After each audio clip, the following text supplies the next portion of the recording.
Chapter 7, Maneuvering. Sun Tzu said, in war, the general receives his commands from the sovereign. Having collected an army and concentrated his forces, he must blend and harmonize the different elements thereof before pitching his camp. After that comes tactical maneuvering, than which there is nothing more difficult. The difficulty of tactical maneuvering consists in turning the devious into the direct and misfortune into gain. Thus, to take a long and circuitous route after enticing the enemy out of the way and those starting after him, to contrive to reach the goal before him, shows knowledge of the artifice of deviation.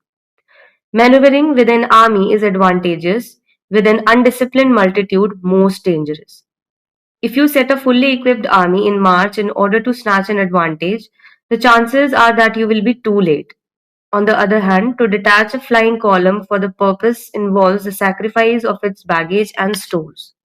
Thus, if you order your men to roll up their buff coats and make forced marches without halting day or night, covering double the usual distance as a stretch, doing 100 li in order to wrest an advantage, the leaders of all your three divisions will fall into the hands of the enemy.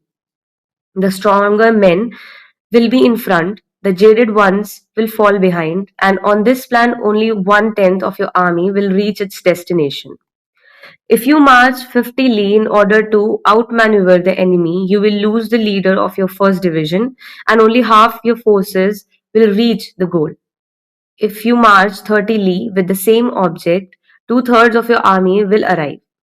We may take it, then, that an army without its baggage train is lost. Without provisions, it is lost. Without basis of supply, it is lost. We cannot enter into alliances until we are acquainted with the designs of our neighbors. We are not fit to lead an army on the march unless we are familiar with the face of the country, its mountains and its forests, its pitfall and precipices, its marshes and swamps. We shall be unable to turn natural advantage to account unless we make use of local guides. In war, practice dissimulation and you will succeed. Whether to concentrate or to divide your troops must be decided by circumstances. Let your rapidity be that of the wind, your compactness that of the forest, the raiding. In raiding and plundering be like fire, is immovability like a mountain. Let your plans be dark and impenetrable as night, and when you move, fall like thunderbolt. When you plunder a countryside, let the spoil be divided amongst your men. Then, when you capture new territory, cut it up into allotments for the benefit of the solidarity. Ponder and deliberate before you make a move. He will conquer who has learned the artifice of deviation, such is the art of maneuvering. The Book of Army Management says, on the field of battle, the spoken word does not carry far enough, hence the institution of gongs and drums.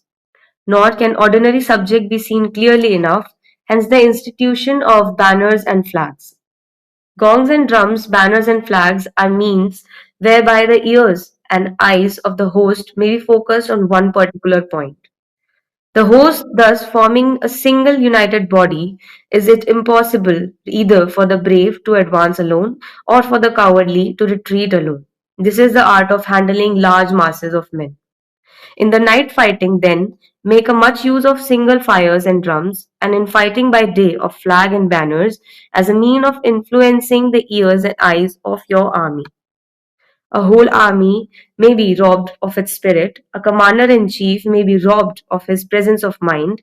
Now, a soldier's spirit is keenest in the morning, by no one day it has begun to flag, and in the evening his mind is bent only on returning to camp.